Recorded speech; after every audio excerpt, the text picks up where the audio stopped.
Do you think loans are a trap? That's what most people believe. But here's the truth.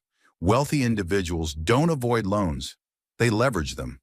The difference between struggling with debt and using it to your advantage is understanding how to make it work for you. Loans aren't just debt. They're a powerful tool. They help people buy homes, start businesses, and make smart investments. Without loans, most of the world's top entrepreneurs wouldn't have built their empires. The key? Borrow wisely, only for assets that grow in value, not for things that depreciate. Smart credit management boosts your financial reputation, opening doors to better opportunities.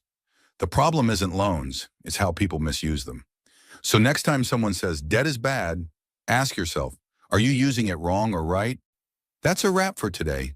Don't forget to like, subscribe, and hit that notification bell for more tips on mastering your finances. And always remember, I want you to make better financial decisions.